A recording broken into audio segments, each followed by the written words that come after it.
She found him alone in the freezing rain, barefoot, bruised, and silent. She had no idea he belonged to the most powerful man in New York. The rain hadn't let up in hours. It fell in cold sheets, drenching the sidewalks and turning the gutters into rivers. Evelyn Marsh adjusted the plastic bags in her arms, trying not to slip on the glistening pavement. Her apartment was just 2 blocks away, but her fingers were already numb, the wind cutting through her second-hand coat like it wasn't even there. This was life now, 39, barely holding it together. She worked 6 days a week at the Elmhurst Community Clinic, splitting shifts between the pediatric ward and the overburdened pharmacy window. Her patients couldn't pay, but she kept showing up. And at night, she returned home to a dark walk-up and an aunt too sick to remember her name. There was no space for miracles in her world, only survival. And then she saw him, a boy, small and impossibly still, curled between a dumpster and a stack of soggy cardboard. Rain pooled around his bare feet. His knees were scraped, arms wrapped around his thin chest. His head jerked up as she stepped closer, but he didn't run, didn't cry, just stared at her with wide, hollow eyes that didn't belong on a child. She dropped her groceries. "Hey," she said gently, kneeling through the cold. "You're okay now, I promise." No response, no sound, just the flicker of recognition, like he understood the words but had forgotten what safety felt like. She wrapped him in her coat without thinking. He didn't flinch. She carried him home in the storm like he weighed nothing, like she'd done this before. That night, her living room turned into a makeshift shelter. She gave him soup. He wouldn't touch it until she stepped back. She dried his soaked hair with a towel and watched as he trembled, not from the cold, but from something deeper. "What's your name?" she asked quietly. Silence. "Are you hurt? Is someone looking for you?" He stared at the rain sliding down the window. Evelyn pulled a blanket over his shoulders. "You can sleep here tonight. Tomorrow, we'll figure it out." He didn't speak, but when she left the room, he followed her with his eyes, like he didn't want to be alone. The next morning, she called the police, described everything, his appearance, the place she found him, the bruises. No missing child reports matched. She took him to the clinic, asked a social worker to run a scan. There was no record, no birth certificate, no flag from any school, hospital, or system. It was like he didn't exist. By the third day, he still hadn't said a word. But he'd started making tea in the mornings, folding his blanket, washing his plate after meals. He didn't act like a lost child. He acted like someone who had learned how not to be a burden. And she was growing attached, dangerously so. He still hadn't told her his name, but he had started looking her in the eye, started sitting beside her when she read. He flinched at sudden noises, but never complained. He never asked to leave. That afternoon, after picking him up from the small community school, she'd managed to slip him into under a borrowed last name. Evelyn saw the car. Sleek, black, parked across the street. She knew that car didn't belong in their neighborhood, and the man who stepped out of it didn't belong anywhere near school. Tall, unmoving, dressed like a CEO walking into a hostile boardroom. His eyes scanned the crowd of children until they landed on the boy. Then something changed. His jaw tightened, and the boy, the one who hadn't spoken a single word, froze. Then ran. Evelyn didn't think. She grabbed his hand and ran with him. Around the block, through the alley, back home. Her heart thundered in her ears. That night, there was a note, taped to her door. No envelope, just a piece of thick white paper, printed in sharp, impersonal type. Return him, or you'll lose everything. Alexander Maddox didn't write warnings. He delivered ultimatums. That message taped to her door, clean font, no signature, wasn't just a threat. It was a countdown, a declaration, a final chance before the full weight of his world came crashing down on hers. At 39 stories above the city, his office stretched wide like a private observatory over Manhattan's chaos. Glass walls, polished obsidian floors, a desk carved from black walnut and power. But he wasn't at the desk. He stood at the window, unmoving, a glass of scotch untouched in his hand. Below, New York buzzed like a beehive. But in his world, time had frozen. He had just found his son, Noah. After 6 years, the boy had appeared like a ghost. on a grainy surveillance still from a benefit event he hadn't even attended, huddled beside a woman, smaller than he should be, pale, cautious, watching everything, trusting no one, a reflection of himself. The woman, Evelyn Marsh, unmarried, nurse practitioner, lives alone, Midtown East, no family except a sick aunt, one parking ticket, no political affiliations, no social media, no history of interference or scandal. She was clean, too clean. He had watched the footage again and again, the way the boy clung to her coat, the way she turned toward him like muscle memory.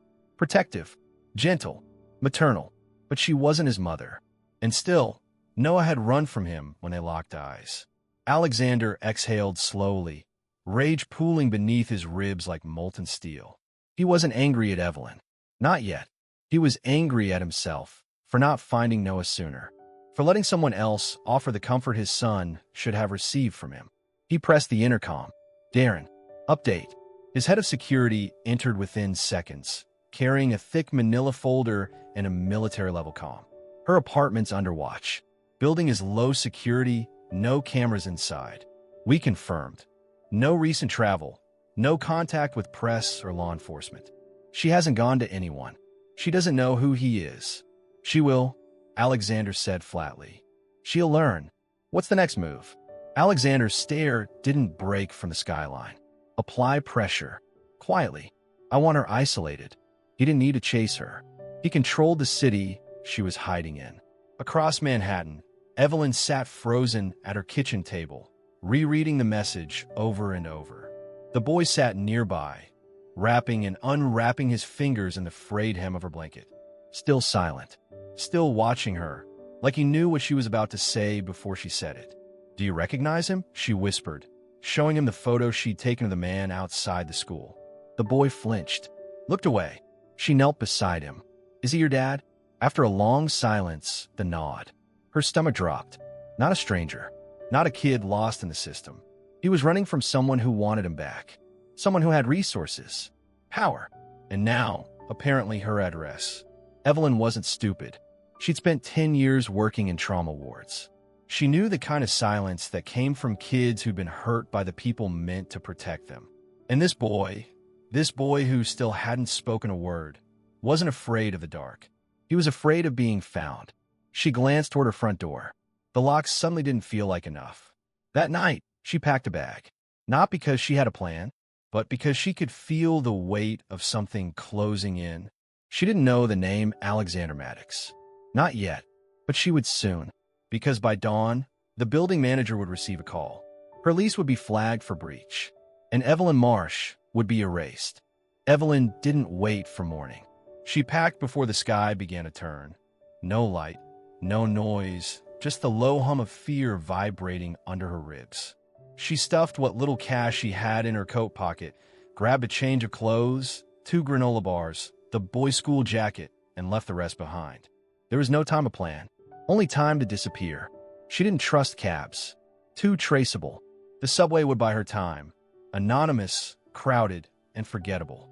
She held the boy's hand the entire ride, weaving through morning shadows and blank-faced commuters, pretending like she wasn't shaking. He didn't speak, but he didn't let go either. They switched trains 3 times, then a bus. By the time they stepped into the tiny roadside motel on Route 7, 2 hours outside of Manhattan, the sun had barely cracked over the horizon. The desk clerk didn't ask questions. She paid in cash, signed a fake name, and double-locked the door behind them. The room smelled like bleach and old air conditioning. 2 beds, 1 flickering lamp, and floral curtains that hadn't seen daylight in years. Evelyn drew them shut. The boy sat cross-legged on the edge of the mattress, arms folded tight across his chest. The borrowed hoodie swallowed his frame, the sleeves dangling past his hands. He looked smaller here, like a child again, not the silent ghost she'd brought in from the rain. She handed him half a sandwich and a bottle of apple juice. He didn't thank her. He didn't need to. When she finally sat on the opposite bed, the silence between them stretched. Not uncomfortable, just heavy, like both of them were waiting for the other to say something that would make the fear go away. You know, she said softly, I used to think silence meant someone didn't care. That if someone loved you, they'd speak up. But maybe, sometimes, it's the other way around. Maybe silence means you're afraid words might make it worse. His eyes flicked up. There was something different in them now. A flicker of trust. A recognition. He opened his mouth. Closed it. Tried again.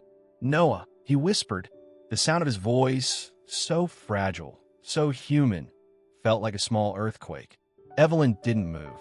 Didn't cry. Just nodded. Noah, she repeated. That's your name. He nodded once. Then whispered, please don't send me back. Her throat tightened. She leaned forward, took his hand in hers. It was small. Cold. I won't. I promise. She meant it. But she also knew what kind of men wrote anonymous threats on doors.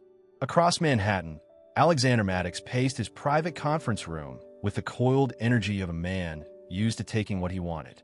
The room was silent except for the ticking of a vintage clock and the quiet flipping of pages as his legal advisor read through Evelyn's file. She left her apartment at 4:16 a.m. No security footage from the subway. We lost her after Port Authority. Alexander didn't blink. She's smart. Or desperate. He turned, his voice sharp.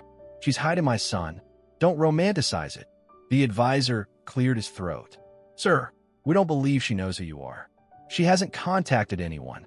She's in survival mode. Not blackmail. Not leverage. Alexander stared at the photos on the table. Grainy shots of Evelyn exiting the clinic, escorting Noah down a school hallway, carrying groceries in the rain. He'd seen women like her before.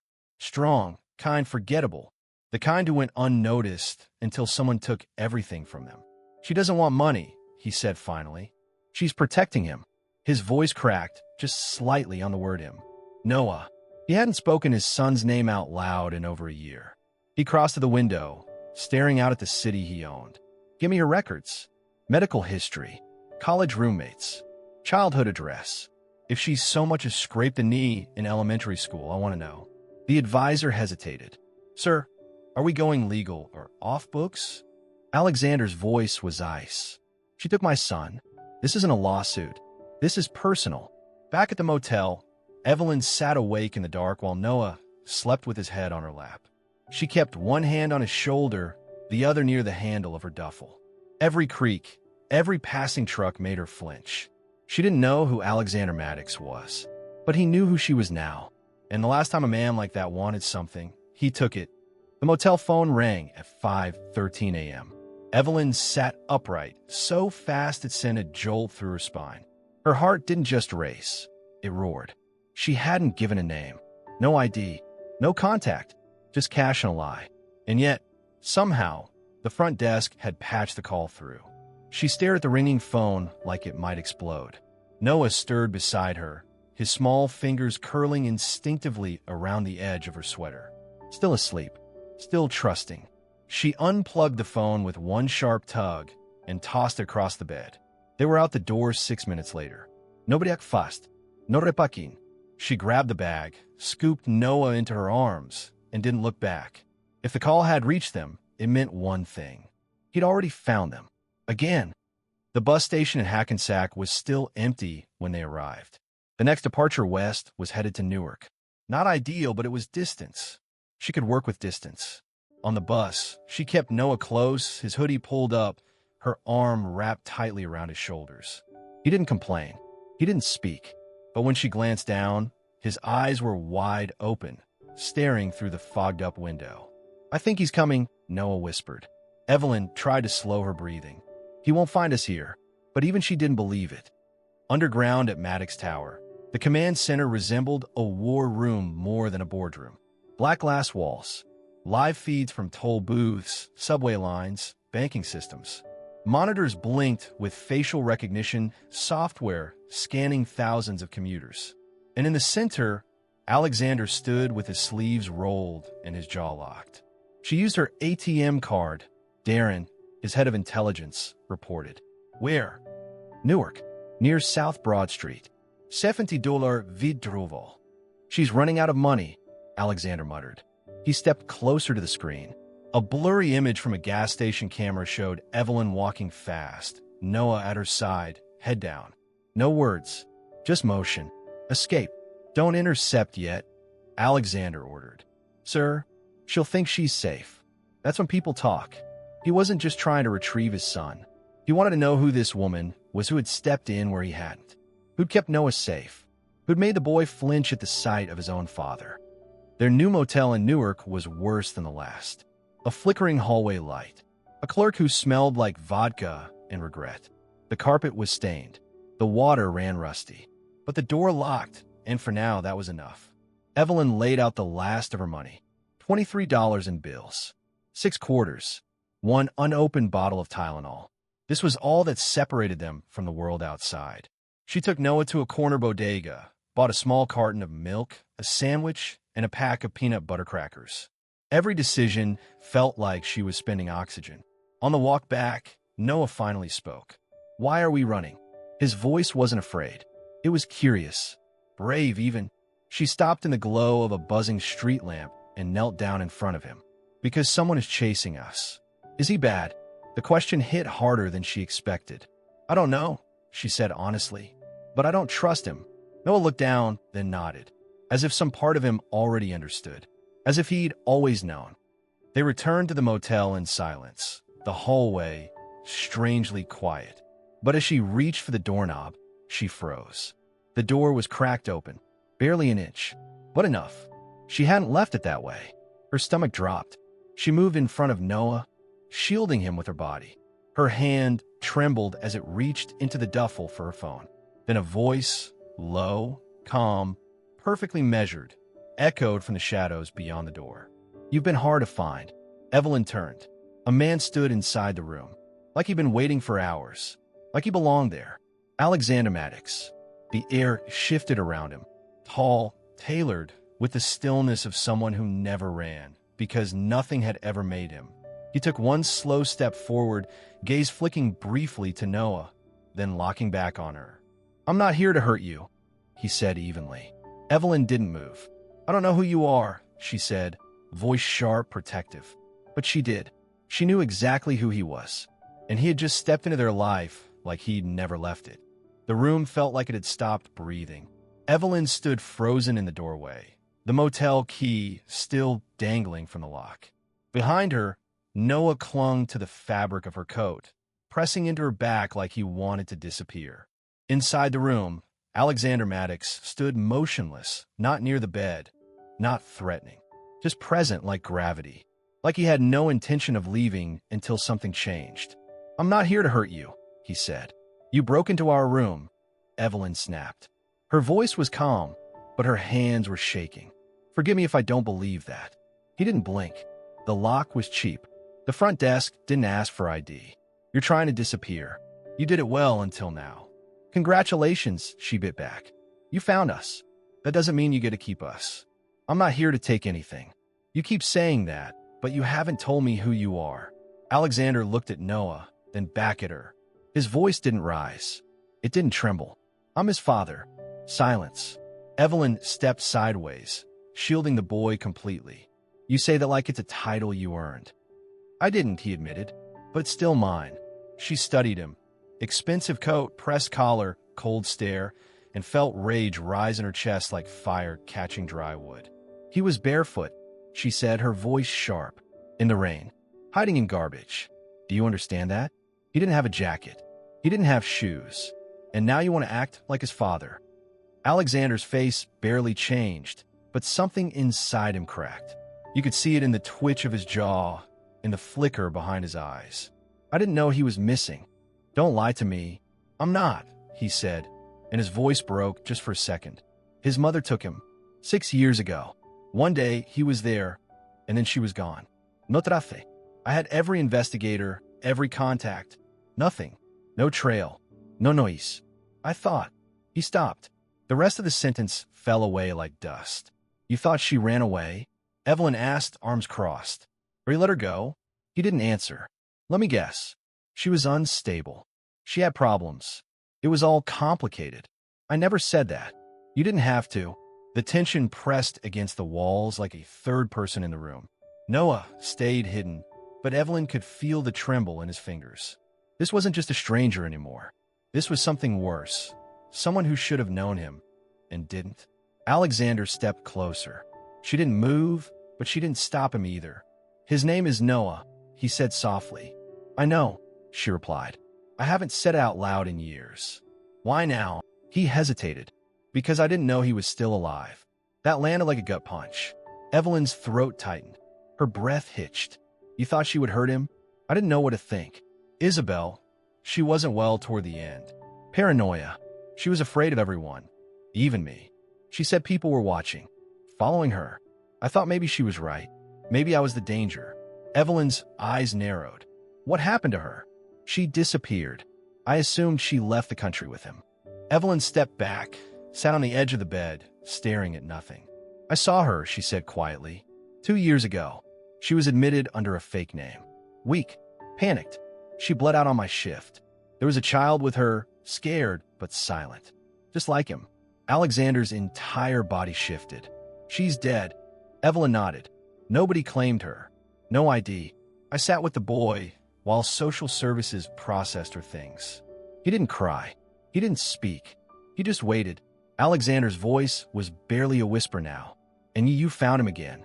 "No, he found me. Weeks later, outside the clinic, just standing there, like he knew I'd be the one who wouldn't let him go again." They both looked at Noah then. Small, still, his hands gripping the edge of the blanket, like it was the only thing keeping him tethered to the ground. "I'm not trying to steal him," Alexander said finally. "I just want to know him. I need to. And if he doesn't want that..." Alexander nodded slowly. "Then I'll walk away." Evelyn blinked. "I don't believe you," she whispered. "You don't have to." "But he does." Noah looked up, not at Evelyn, at him. And for the first time since Alexander walked into that motel room, the boy didn't hide. The next morning came gray and cold.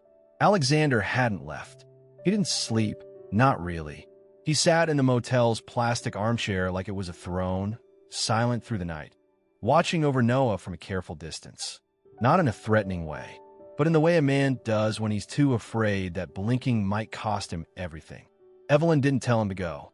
She should have, but she didn't, because somewhere between the confrontation and the quiet, something had changed.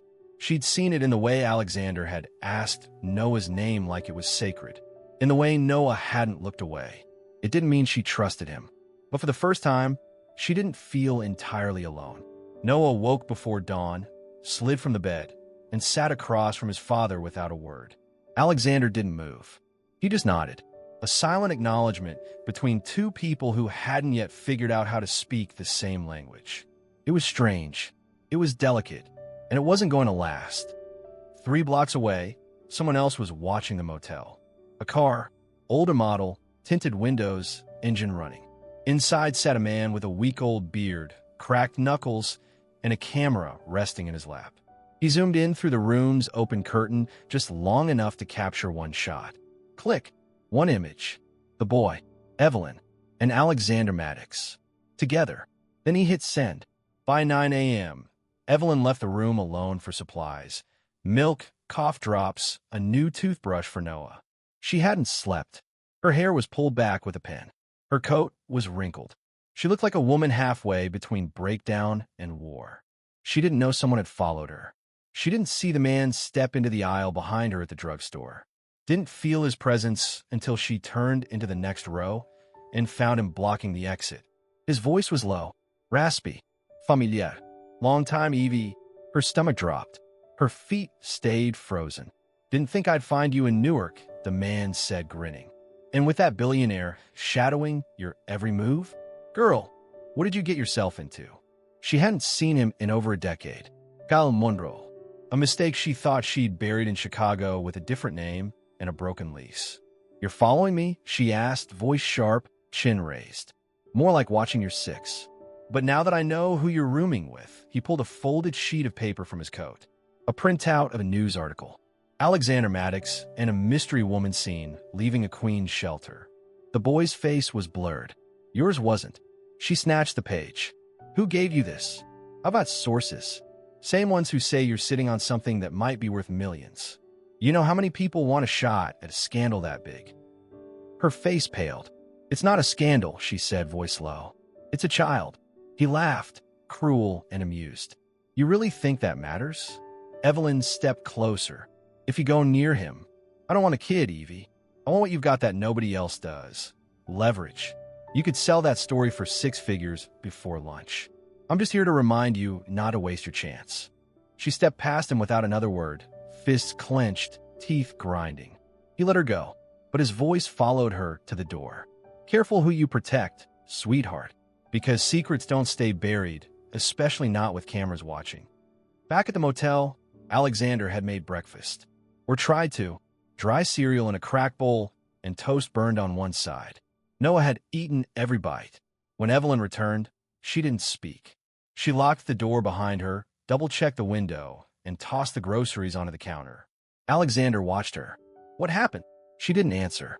She just looked him in the eye, really looked, and said, "Your enemies aren't the only ones who want what you have. And I think I just handed them a reason to come knocking." It happened faster than any of them expected. One photo, one upload, one viral post. By noon, Evelyn's face was plastered across half the internet. Mystery woman spotted with billionaire Alexander Maddox. And a child he's been hiding. It wasn't on one site. It was everywhere. Gussie blog, financial headlines, clickbait tabloids. Even reputable outlets like the Wall Street Dispatch ran the image, blurring Noah's face, but not hers. Evelyn Marsh, no longer invisible, no longer safe. She saw it first on a convenience store screen, glowing above the counter as she paid for paper towels. Her face, her name, next to Alexander's. The cashier raised an eyebrow. "Hey, is that you?" Evelyn didn't answer. She walked out without her change. By the time she reached the motel, 3 reporters were already parked across the street. 2 vans, a photographer on the hood of his car, cameras. She ducked her head, slipped through the back, and ran. Upstairs, she slammed the door shut and turned to Alexander, who was already holding his phone, face unreadable. "I'm sorry," she said breathlessly. "I didn't mean for this." "You didn't do this," he said flatly, scrolling through headlines. "Someone wanted this out. Someone who knows exactly what kind of chaos this creates." His voice wasn't angry. It was calm, too calm, like the eye of a storm, like a man calculating every consequence in real time. Noah looked between them, his little fists curled.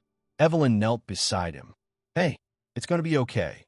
But it wasn't, because now the world knew about them, about him. Elsewhere, the calls had already started. Maddox Tower's board of directors demanded an emergency meeting. Shareholders wanted statements. And an old rival, Richard Kane, the only man who had ever managed to survive being on Alexander's blacklist, released a statement of his own. "I think the public deserves to know why a corporate giant has hidden a child from the world." Kane didn't care about the boy. He cared about weakness. And right now, Alexander had a target on his back. Evelyn paced the motel room like a caged animal. "This was a mistake," she muttered. "I shouldn't have let you stay. I shouldn't have trusted. You didn't do anything wrong." "Yes, I did," she snapped. "I'll let Noah be seen. I'll let him feel safe. I gave him the illusion that this was going to stay quiet. But it's not. It's out. And there's no putting it back." Alexander rubbed a hand over his jaw. "Then we stop reacting and start controlling." "You can't control the internet." "No," he said, "but I can control what comes next." That night, Evelyn tucked Noah into bed with trembling fingers. The television was off. The lights were dim. She kissed his forehead, whispering that he was safe, even if she wasn't sure it was true. Outside, more reporters had gathered. Alexander stood near the window, watching them. "Whoever leaked that photo," she began. "I know who it was." She turned. "Who?" He didn't blink. "A man named Cal Monroe." Her stomach dropped. "You know him? I've dealt with people like him. Opportunists. Parasites. You don't just appear in a drugstore for a coincidence. Someone paid him." Evelyn looked away. "I used to know him. Before all this. Before Noah. He was trouble then. He's worse now." Alexander stepped closer. "Then we deal with him." Her voice was tight. "Ow." His answer was cold. "Final. We bury him in silence." The next 48 hours unraveled like thread pulled too fast from a spool. The photo spread to every corner of the internet. Talk shows speculated. Influencers dissected. Morning news panels debated custody rights, scandal, and the billionaire mystery child. Evelyn's clinic received hate mail. Her landlord called to inform her the lease was being terminated early, and someone sent an envelope to the motel. No return address. Inside was a single page. It doesn't belong to you. Alexander acted fast. Lawyers, crisis PR, private security. But not even his reach could erase a narrative already living in the bloodstream of media addiction. He refused to let Noah be paraded around like a trophy. But Kane, always waiting, always watching, gave an anonymous interview. The boy is not the problem. The problem is the lies. What else is Alexander Maddox hiding from shareholders? From a world. He hadn't said it outright, but he didn't need to. The implication was clear. If he's hiding his son, what else is buried beneath the Maddox empire? The board demanded clarity. The public demanded answers. And Evelyn, caught between two worlds, had no script for this kind of survival. They stayed in a secured townhouse outside the city, one of Alexander's lesser-known properties, stripped of luxury and surrounded by trees. Evelyn didn't leave. Noah played with crayons in the living room, unaware of the headlines circling his existence. Alexander worked constantly, talking to lawyers, making deals, controlling the bleeding. But one thing remained untouched: the truth. No press conference, no statement, no ownership of what the world wanted most. Not until Evelyn found him alone on the back patio, just past midnight, drink in hand, eyes hollow. "You're going to lose everything," she said softly. He didn't look at her. "Maybe. You need to speak, to say something." The silence is feeding them. They don't deserve answers. "No," she said. "But he does." That made him flinch. "You want to protect Noah?" she asked. "Then stop hiding. Show him that he's not a liability. Show him that he's not your shame." Alexander turned, voice low. "You think this is shame? I think it's fear." He exhaled. "Set the glass down. I've spent my entire life controlling everything. Every number, every headline. But I can't control this. I can't control him. And it terrifies me." Evelyn stepped closer. "He's not asking you to control him. He's asking you to be his father." The next morning, a letter arrived. Not from the press. Not from Kane. From a judge. Kane had filed for temporary custody hearing, claiming concern for the child's well-being while Alexander sorted his legal affairs. Evelyn read the letter twice, then a third time. Her hands didn't stop shaking. "They're trying to take him," she whispered. "You waited too long." Alexander's face hardened. "They won't get him." "No, but I might lose him." He looked at her, and for the first time, his voice cracked. "Then marry me." The words hit like thunder. She blinked. "What?" "I have the legal power, the reach, the protection, but you have what he needs: stability, love, trust. You want to keep him safe? Be his legal guardian. Stand next to me. They can't split us if we're family." She stared at him, shocked, speechless. And then Noah's voice echoed from the hallway behind them. "Are you sending me away?" They turned. He stood barefoot, his eyes wide, lower lip trembling. Evelyn knelt. "No, never." He looked at Alexander. "You promise?" Alexander swallowed, then knelt beside him. "I swear." But outside the gate, Kane was already preparing the next move. The courtroom wasn't meant for this kind of battle. It wasn't grand. No wood panel drama, no sweeping balconies. Just pale walls, tired benches, and the hum of fluorescent lights.